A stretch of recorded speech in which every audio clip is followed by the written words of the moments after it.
We've been doing this Who Am I series for the last couple of weeks, and this is the last one, and I thought it was appropriate that we played that song because today we are going to be talking about you are loved. And that song says it like 50 million times, and I love it. So, but who here loves feeling loved? Come on, everybody. You got to put your hands up. You love feeling loved. I'm sure we've all had a lot of different experiences, some good, some bad, but I can tell you I loved feeling loved. And I remember the first time I ever fell in love, and it's too good a story not to tell you, so I'm going to tell you. So, in grade 12, I went on a missions trip, and there was a guy there who was coming back as an alumni, but we started talking, and then he stayed in the Philippines, and I left, and I got on the plane, and I was like, oh no, I think I have feelings for this guy. And the thing is, I was saying oh no because all through high school, I had said I don't want to like any boys. In primary school, I got teased for liking boys, and I was like, I am not going to let that be something that people can tease me for. And I didn't want to lie to them and be like, they were like, oh, do you like anybody? And I'd be like, no. I didn't want to be like that. I didn't want to lie, so I just refused to like anybody. And so when this guy came along, I was like, oh no. And so I started developing feelings for this guy, but then we started talking a bit, which was nice, and then he sent me flowers and came to my graduation, and he was being a real gentleman, and I was like, oh my gosh, you're really nice. And then I found out at the end of year 12 that I was moving to Cambodia for a year. He found out he was moving to Melbourne for a year. So we were both going to be on complete opposite sides of the world. And we were like, okay. And then we kept on talking for a bit. But I remember that last night that we just had a picnic. And we were like, oh, this is kind of sad. Probably never going to speak to you again. But it was really nice getting to know you. And you're amazing and all that sort of stuff. But crazy town. We kept talking, and by the middle of my time in Cambodia, we were Skyping for like 5 hours at a time. How good is technology? Thank you, Lord, for technology. But like 5 hours, it'd be like 2 a.m. his time, 11 p.m. my time. We just talked about our weeks. We were both in different places doing the journey by ourselves, but we got to unpack it and do it together, and it was awesome. And then towards the end of the year that I was there, about October, I get a cupcake delivery, and so I get on my moto. I had a moto, it was pretty awesome. I get on my moto, and I drove out to this hotel to deliver some cupcakes, and I go up to the counter, and I'm like, hey, I have these cupcakes, and they're like, oh, yeah, they're for this guy. And I was like, what guy? And they're like, yeah, they're for Joel. I was like, Joel who? And then I turn around and he's there. Don't worry, it's not this Joel wherever he is. It's a different Joel, so if you're freaking out, it's a different Joel. Should have got a photo for you, but he's awesome. This Joel's awesome too. But this guy was there. He surprised me in Cambodia and had like flown all the way there to see me, and I was freaking out. They had like bets on whether I would cry. I just screamed a lot and jumped up and down.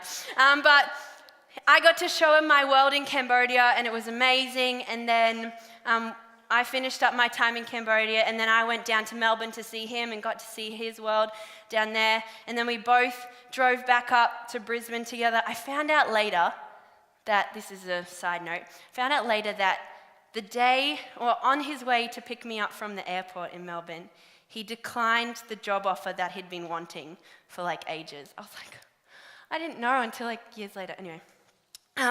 But yeah, he was really awesome. And so we finally were in the same city. We were 2 minutes drive from each other. It was awesome. We were seeing each other all the time. And I was like, I really like this guy so much. And then one night I was getting a bit impatient. And so we decided to walk down to the park, and we sat in one of those gazebos in the park with the picnic tables, you know what I'm talking about? And it was raining a little bit, important detail for me because I love the rain. But it was raining a little bit, and we were like facing each other, and I was looking at him, And if you know me, sometimes I just blurt random stuff out. If it's just on my mind, I'll just be like, ugh. But we were looking at each other and I was like, I don't want to just be friends with you anymore.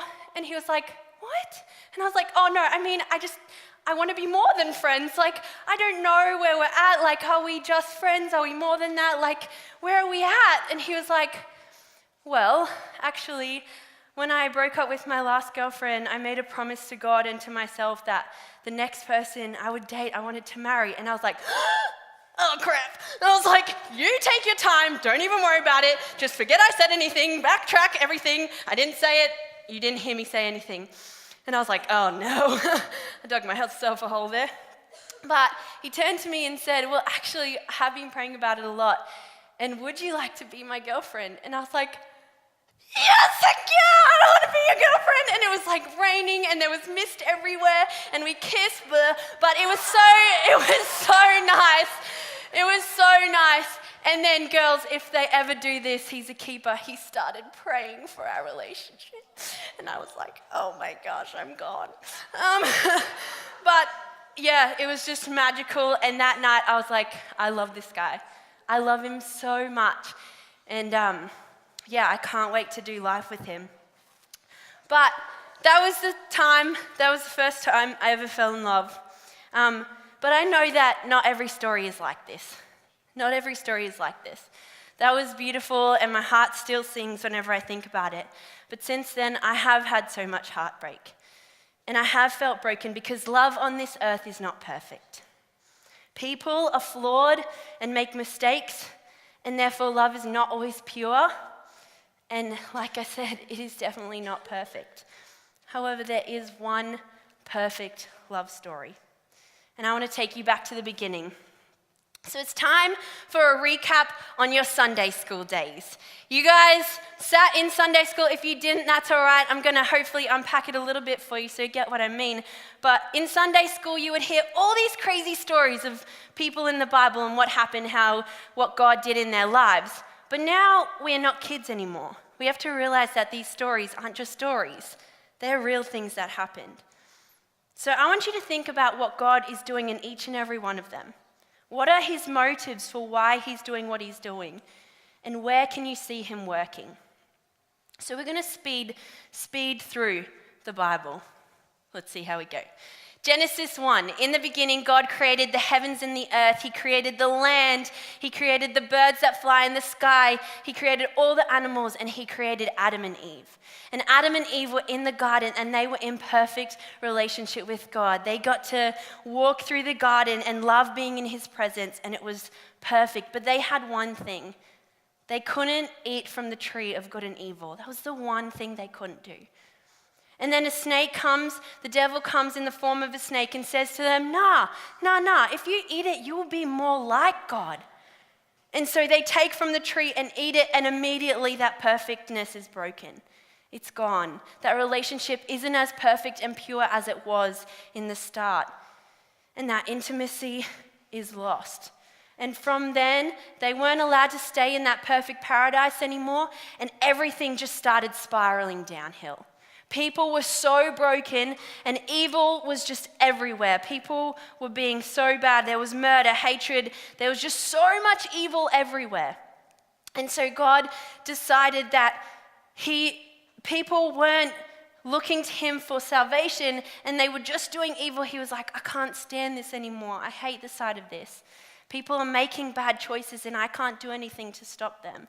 So he gets this guy called Noah to build a boat. And this boat had to carry 2 of every animal on the earth. Now, if you think of that, this isn't just a story. This is a real event. It's not just 2 elephants. That's 2 of every single animal in the earth. Imagine how long it would have taken to build that boat. It was just one family who was faithful to God, and God promised them that he would deliver them from the floods. But 2 of every animal, this boat was huge. You can imagine the people walking past in the day-to-day going, you're crazy. What the heck are you doing? It's huge. Why the heck are you doing that? Like, that's so weird. But Noah knew and was faithful to God and trusted what he said was true. And so he built this boat. And then when God flooded the earth, they were safe. and they were delivered from that. And so from that, God was hoping for a new generation of people that would stay faithful to him. Noah was faithful to God, and he knew that and wanted to start that new generation.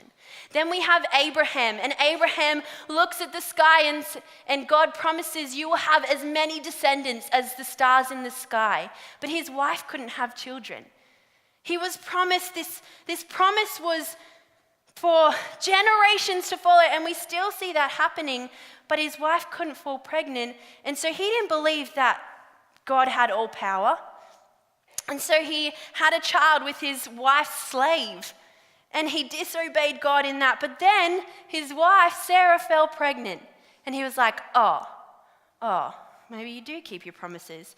And so, but now we've got this slave girl with a child, and he's like, what do I do with her now? But God says, don't worry, I will take care of her. Still, despite Abraham's disobedience, God looks after this slave girl Hagar and still blesses, still keeps the blessing that is given to Sarah and the promise of Abraham.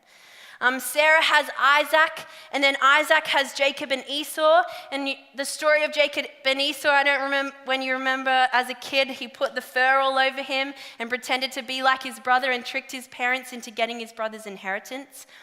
But their inheritance back then was everything.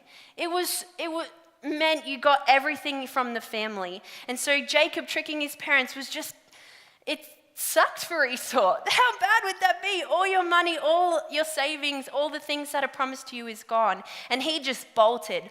But then he met with God and repented for what he did, and God was like, that's okay.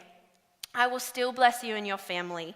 And from Jacob, I learnt this week in Bible college, it's so excited. God changed Jacob's name to Israel, and that was the start of the Israelites. How cool is that? God's chosen people. I never knew that before. So then we get the Israelites, and from the Israelites, Jacob, he had 12 sons, and the story is Joseph and his Technicolor Dreamcoat. Who remembers that story as a kid? How good is it? I loved it. Joseph and his Technicolor Dreamcoat. Joseph gets dreams as a kid and tells all his brothers, and his brothers get jealous and like, we're never going to do that. And so decided to not kill him. They were about to kill him, but they decide to sell him off to the people that were going into Egypt. And Joseph gets tricked by the Pharaoh's wife and gets thrown in prison. And then in prison, he gets forgotten about by the guys that he showed what their dreams meant. And then he finally, after ages, gets taken into Pharaoh's court and tells Pharaoh what his dream was about, and he gets put as one of the head councils. And then he saves the whole land because he gets all this food for them. And then Joseph's brothers have to come up to him and face Joseph and be like, oh, you're still alive. And he saves them. And Joseph's heart could have been hardened, but God softened his heart to save his brothers and to give them food and reconnect that relationship.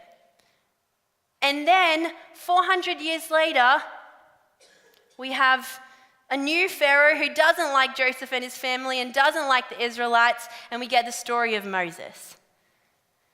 Pharaoh was about to kill all the babies under 2 years old, and the one guy that was destined to bring them out of Egypt was saved by Pharaoh's daughter. How crazy is that? That is a gift from God.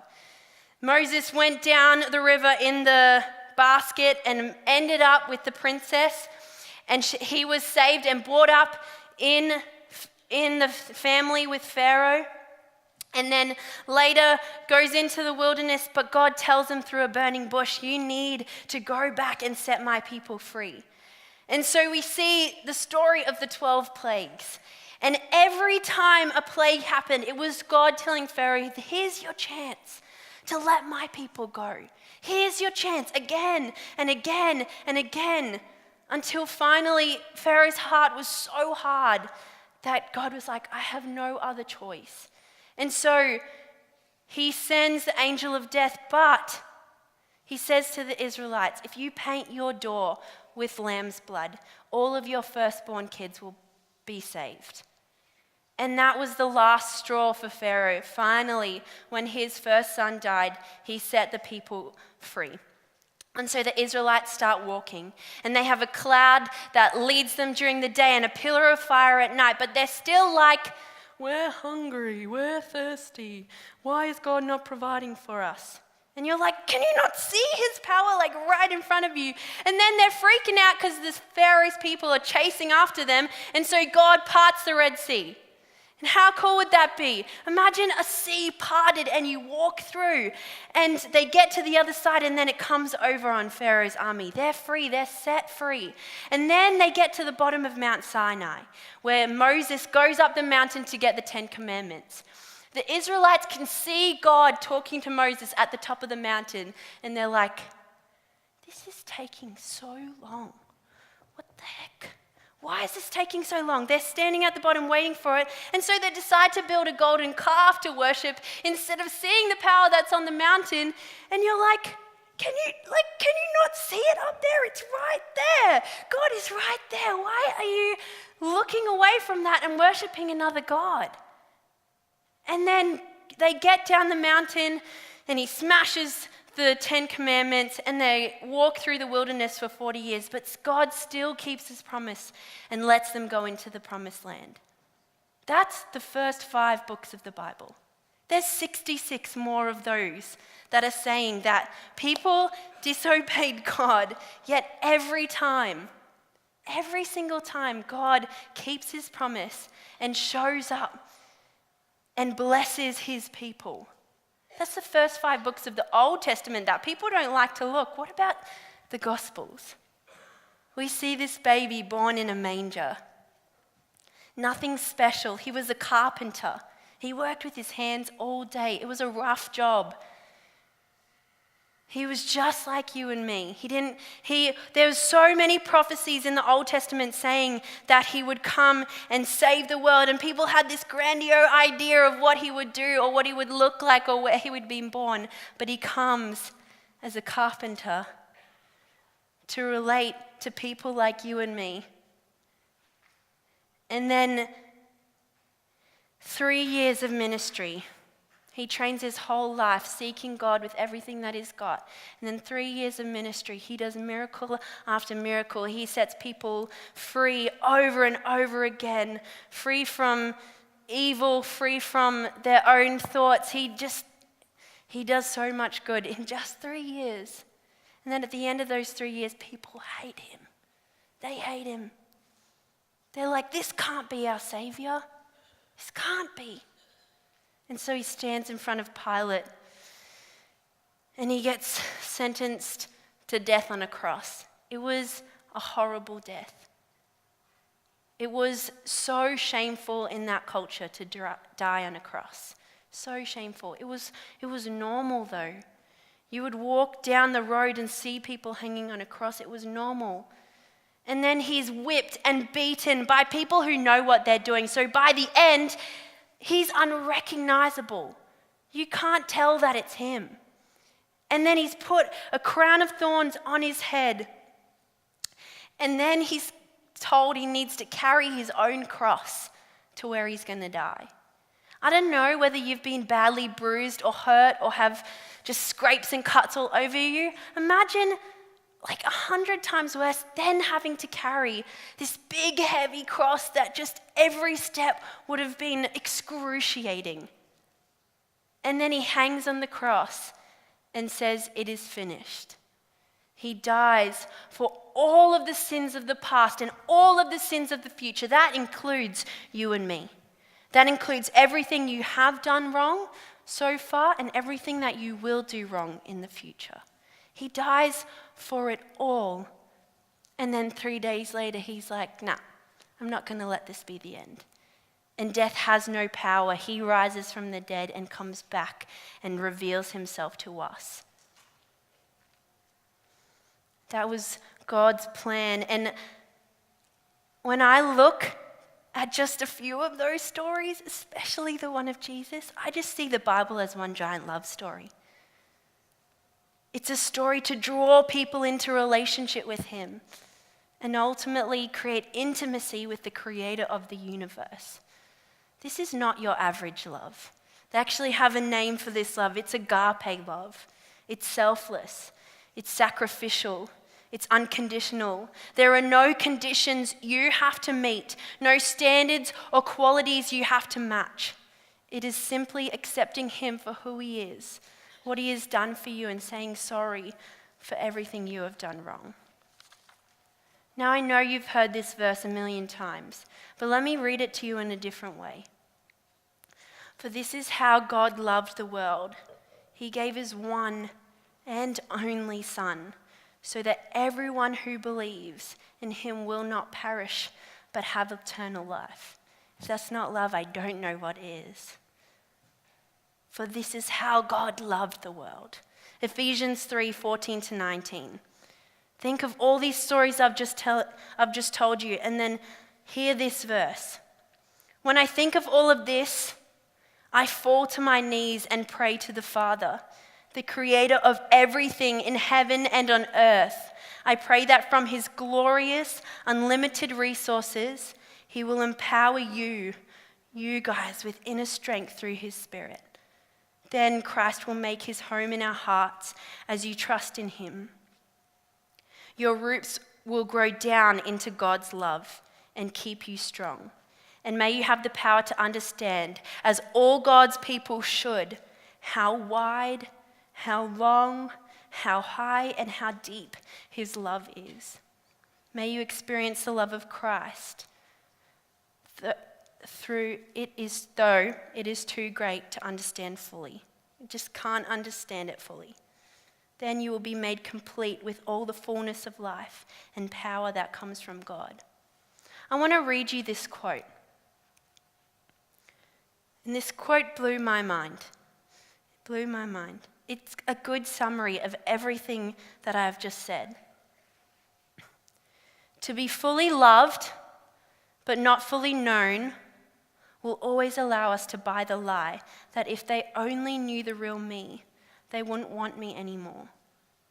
And to be fully known, but not fully loved, feels sharp, painful, at a level of rejection that hurts so bad. But to be fully known, and at the same time fully loved, now that is intimacy. I'm going to read it to you again. I just want you to unpack this in your mind and fully grasp what it has to say to you. To be fully loved, but not fully known, we will always buy into the lie that if they really knew the real me, they wouldn't want me anymore. I know I've felt that. Have you? And to be fully known, but not fully loved, feels sharp, painful, at a level of rejection that hurts so bad. If you've felt that, it hurts so bad. But to be fully known and at the same time fully loved, now that is intimacy. Can you grasp that concept? That he knows your whole past. He knows every thought. He knows every heart cry. Everything that you've done wrong, everything that you will do wrong, he knows it all, yet you are fully loved. There's no gap. There's nothing that stands in the way of that. You are fully loved. And right now, I want to read you a letter that I wrote on behalf of our Father. I really want you to close your eyes in this moment and let these words sink into your heart and into your mind. Let it not just be a heart thing, but let your mind recognize that every word is true. Every word is true. To my son and daughter, I want you to know you are loved. It may not feel like you are loved in this hurting, broken world, but I want you to know you are so very loved. I know that sometimes my children do a good job of loving you and showing you that they love you. But I also know that sometimes they really don't do a good job. And it leaves you feeling empty, aching, and unloved. But my child, as your heavenly Father, I want to show you love in a different way. and be known in your life for the different way I love you. Because, my child, my love for you is never ending. It is my greatest joy to love you, every part of you. Know that my love for you goes beyond the ends of the earth. It seeks you out every single day, and it wants to wrap you up so you know you are safe and secure in me. I will never leave you or forsake you. I promise to be there through it all, the good, the bad, and the ugly. I want to be your rock and firm foundation when everything around is crumbling. I want to be your biggest cheerleader when you are soaring through this life. I never promise this life will be easy, but I love you so much that I can't bear the thought of being apart from you. You are my child, and I love you more than you could ever know. Relax in my love. Let it wash over you today and every day. May you experience it in a deeper, more tangible way as you walk with me. My child, you are so very loved. If you just want to keep your eyes shut and think about that for yourself, what it means to you. Do you believe that this morning? Have you ever experienced that agape love in your life before? Have you experienced that love in a deep and tangible way? Or is it a foreign thing to you? I so badly want you to experience that this morning. I so badly want you to feel his overwhelming love just flood through your mind and through your heart. It's for you. It's for the people beside you, but it's also for you. If you have had that experience before in this life, where you have experienced his overwhelming love in your heart, I want you to think back to that moment. Be filled with joy over that moment. Remind yourself of those emotions that you felt during that time, how joyful you left that space. I want you to reflect on that and almost relive that moment, because he wants to show it to you all over again. But if you have never experienced that love before, I want you to take the opportunity today to ask for that love. If you don't know how to ask for it, I'm going to come stand at the front, and I really want to pray for you. But this morning, I just want you to bask in that joy that he gives you through his love. We're going to sing a song that you have heard so many times. But this time, think about the words and the meaning of them in your life. What is the significance of them? Why are they being sung over you this morning? Is it just words, or is it actual truth that he wants you to hear? And if you want to experience that love, come down to the front, and we'd love to get some leaders to pray for you to experience that agape love in your life this morning.